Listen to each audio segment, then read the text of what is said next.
샬롬, 좋은 아침입니다. 주님과 동행한 은혜로운 한 주간 보내셨지요? 이 아침에도 우리의 믿음의 눈 들어 주를 바라보고 그 은혜의 보좌로 담대히 나아가겠습니다. 주님이 가르쳐 주신 기도로 함께 기도드리겠습니다.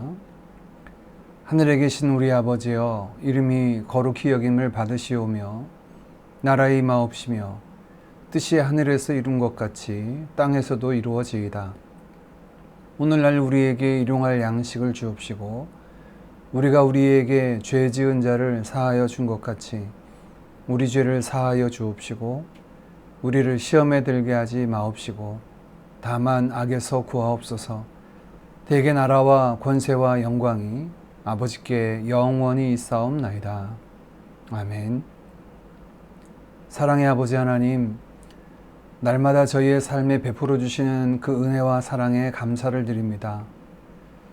구속함을 입은 저희에게 늘 변함없이 신실하게 함께하여 주시며 또한 주의 선하신 뜻을 이루 가심을 찬양합니다.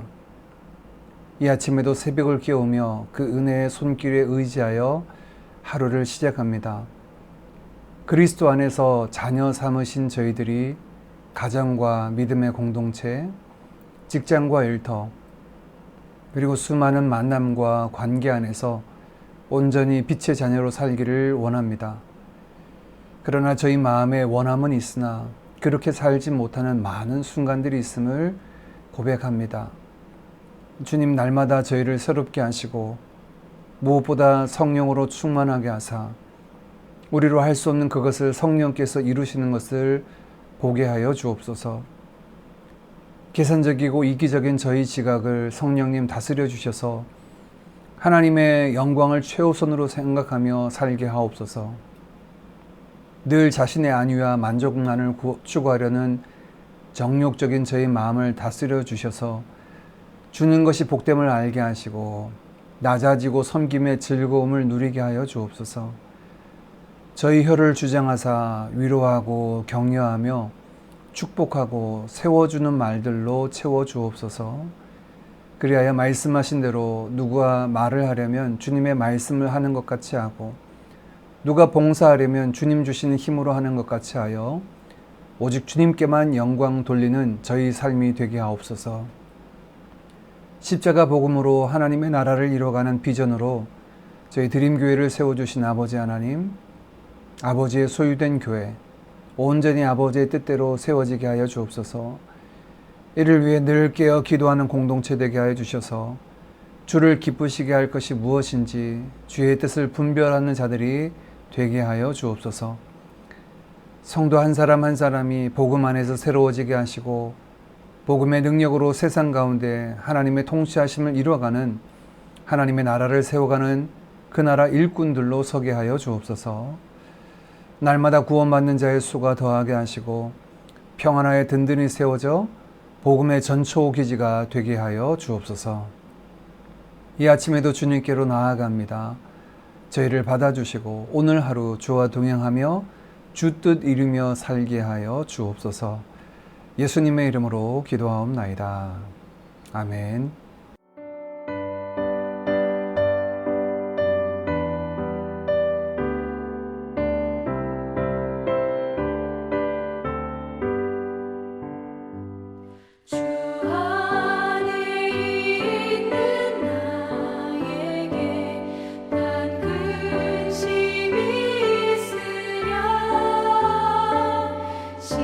십자가 밑에 나아가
오늘 함께 살펴본 말씀은 요한복음 5장 1절에서 15절까지 말씀입니다.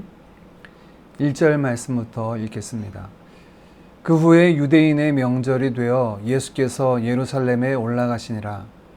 예루살렘에 있는 양문 곁에 히브리 말로 베데스다라 하는 못이 있는데 거기 행각 5이 있고 그 안에 많은 병자, 맹인, 다리 저는 사람, 혈기 마른 사람들이 누워 물의 움직임을 기다리니 이는 천사가 가끔 못에 내려와 물을 움직이게 하는데 움직이게 한 후에 먼저 들어가는 자는 어떤 병에 걸렸든지 낫게 되밀어라.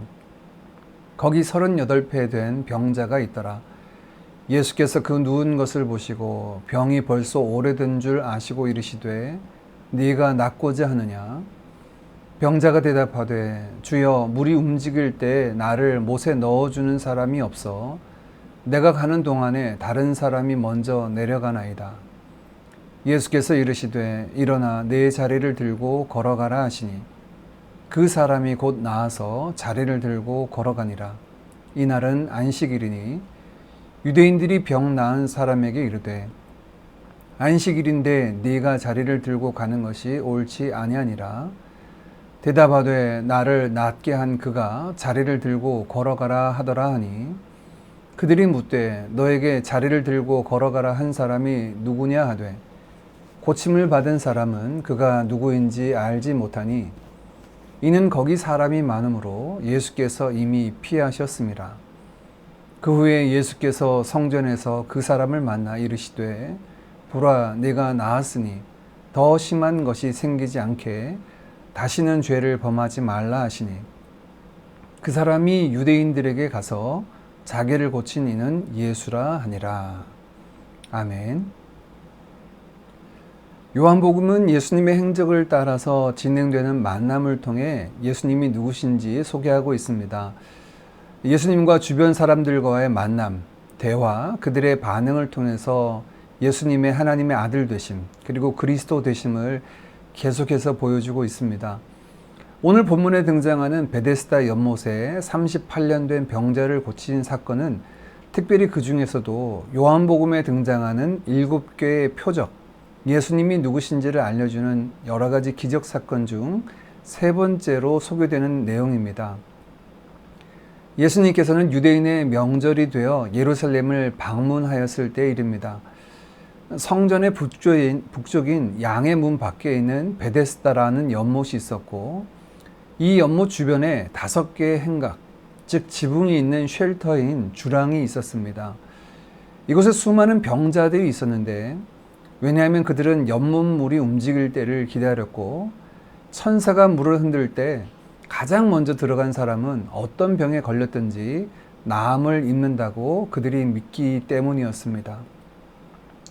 개역 개정 성경에 보면 이 부분에 대해서 난외주로 표현하고 있는데 신의 사본이나 바티칸 사본 등 오래된 사본에는 등장하지 않고 다른 사본들에는 이렇게 난외주로 이 사건의 배경을 소개하고 있습니다.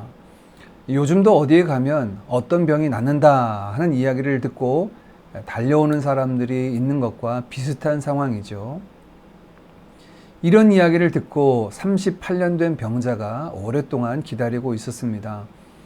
예수님은 그에게 다가가 네가 낫고자 하느냐라고 질문하십니다. 질병에 대한 그의 마음을 물었는데 그는 자신의 형편으로 대답을 합니다. 7절 말씀입니다. 병자가 대답하되 주여 물이 움직일 때 나를 못에 넣어주는 사람이 없어 내가 가는 동안에 다른 사람이 먼저 내려가나이다. 이 사람의 대답에 2가지가 보입니다. 하나는 물이 움직일 때 넣어주면 고쳐진다고 하는 믿음을 그가 가지고 있었다라는 것. 또 다른 하나는 자신을 넣어줄 사람이 없어서 자신은 고침을 받지 못하고 있다라고 하는 자신의 형편을 이야기하고 있습니다. 그런 그에게 예수님은 말씀하십니다. 8절입니다. 예수께서 이르시되 일어나 내 자리를 들고 걸어가라 하시니 이 8절에는 예수님의 단호한 명령이 3가지 명령형에 담겨져 있습니다. 첫째는 일어나라. 그리고 내 자리를 들어라. 마지막은 걸어가라 라는 명령입니다. 이것은 병을 고치기 위한 명령이나 행위가 아닌 병 고침의 결과를 그에게 단정적으로 말씀하시고 명령하신 것입니다.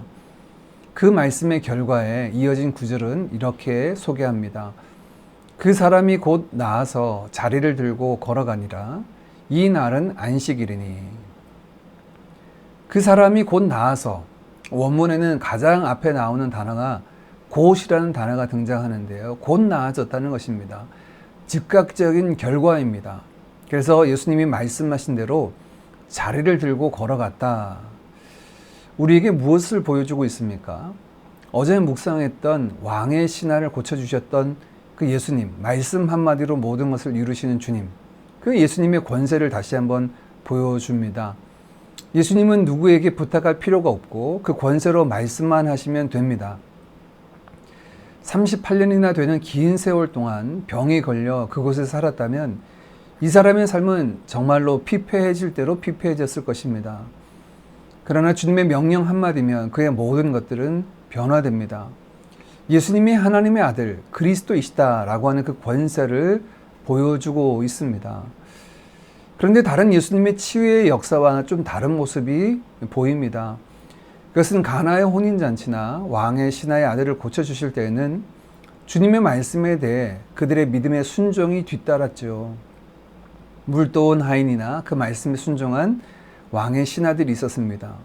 그런데 오늘 본문 말씀에는 그의 믿음에 대한 내용이나 예수님의 말씀에 대해 그가 어떤 식으로 반응했는지가 기록되지 않고 단지 예수님의 말씀과 그 결과만 소개하고 있습니다.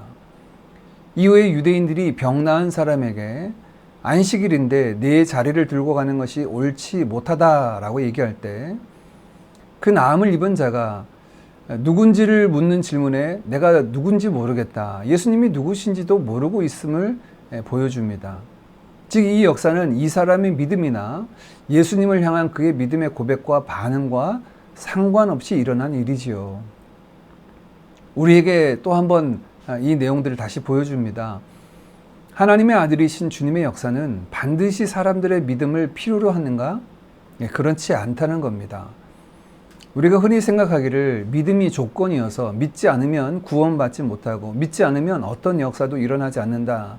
즉 우리의 믿음이 하나님의 역사의 조건처럼 또 주님은 우리의 반응에 종속되는 분으로 여기는 분들이 있는데 그렇지 않다는 겁니다. 오늘 38년 된 병자의 어떤 반응과 상관없이 주님은 당신의 말씀으로 그 모든 역사를 이루시는 주권적인 분이심을 소개합니다. 하나님의 역사에 우리의 반응을 조건으로 두어서는 안 됩니다. 우리가 말씀을 읽지 않아서 또는 기도하지 않거나 헌금 생활을 하지 않거나 등등의 내용으로 하나님이 역사하실 수 없다라고 생각하는 것은 잘못입니다. 물론 하나님께서 우리를 세우시기 위해 기도를 명하시고 또한 우리의 믿음을 온전히 세워주시기 위해 말씀에 대한 순종을 요구하십니다. 이에 대한 응답으로 믿음의 반응으로 하나님을 향한 우리의 믿음이 세워지고 우리가 하나님의 백성으로 온전히 됩니다. 이는 우리의 행위가 조건이 아니라 믿음의 순종을 통해서 하나님을 경험하여 아는 자리로 초대되는 것이지 그것이 없으면 하나님은 아무것도 못하시는 분이다 라고 생각하는 것은 잘못이죠. 이것을 본 유대인들의 반응이 이후에 이어집니다. 그들은 안식일에 자리를 들고 가는 것이 옳지 않다라고 그를 비난하고 어찌 그 일을 했는지 추궁합니다. 그 사람은 자기를 고쳐준 사람이 자리를 들고 걸어가라 해서 이렇게 했다라고 대답을 합니다. 그러나 그가 누구인지 묻는 말에 누구인지 모르겠다라고 말을 하죠. 이들의 대화에서 그들에게 있어서 규정한 그들의 율법의 규정의 성격이 어떤 것인지 보게 됩니다. 율법이라고 하는 것이 사람을 살리는 것과 그 어려운 형편에 방치하는 것, 하나님의 선을 이루는 것과 그 선한 일을 외면하는 것, 어떤 것이 율법을 제정하시고 우리에게 명하신 하나님의 뜻일까요? 보통 모든 법의 가장 근본적인 모법은 헌법이라고 하죠. 그래서 헌법이 위배된 법은 그 효력을 잃게 됩니다. 성경에 나온 율법의 그 내용 중에 헌법과 같은 성격이 있는데 그 헌법의 내용은 바로 하나님 사랑과 이웃 사랑이죠. 그렇게 하지 않으면서 자신들은 율법 조항을 지켜야 한다고 생각합니다. 사랑하지 않으면서 이웃을 향한 마음 없으면서 율법을 지킨다고 생각하는 거죠. 말씀을 읽고 기도하고 순종하는 것이 중요합니다. 그러나 하나님의 말씀과 기도와 믿음의 순종을 구하시는 하나님의 그 의도와 방향은, 목적은 하나님의 통치가 이루어져 그 하나님의 선함과 의로움을 이루는 것에 있음을 잊어서는 안 됩니다. 선사의 말을 하고 산을 옮길 만한 능력이 있어도 사랑이 없으면 아무것도 아닌 이유가 바로 여기에 있습니다. 우리의 모습은 어떻습니까? 우리의 신앙적인 견해와 생각들이 그 모법인 사랑의 법에 근거하고 그 정신에 일치해야 함을 오늘 본문은 보여주고 있습니다. 성전에서 예수님은 그를 다시 만나 주십니다. 그리고 그에게 이렇게 말씀하십니다. 14절입니다.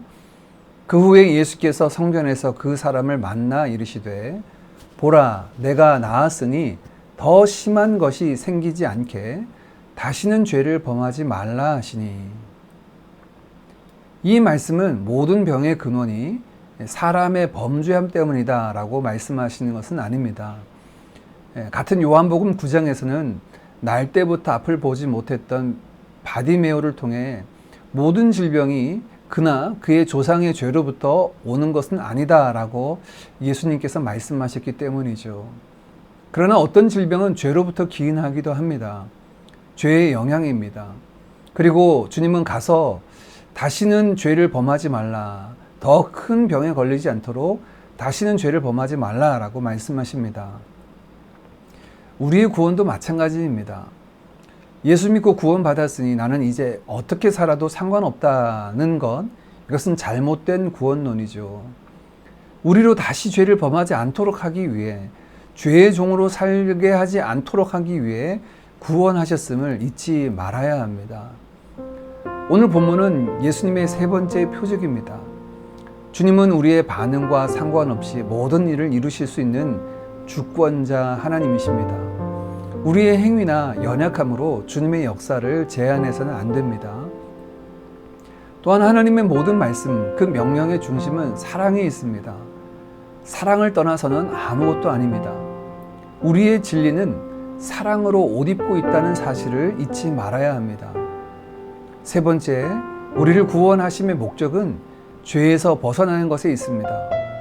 구원받은 백성으로 오늘 38년 병자에게 하신 말씀처럼 가서 다시 죄를 범하지 말라 하신 말씀을 우리 마음판에 새기고 성령님 의지하여 거룩한 주의 백성으로 살아가는 우리가 되도록 이 아침에 간구하는 우리 모든 드림 가족들 되기를 원합니다.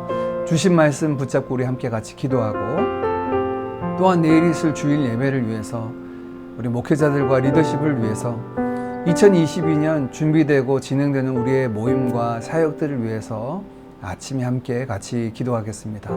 기도드리겠습니다.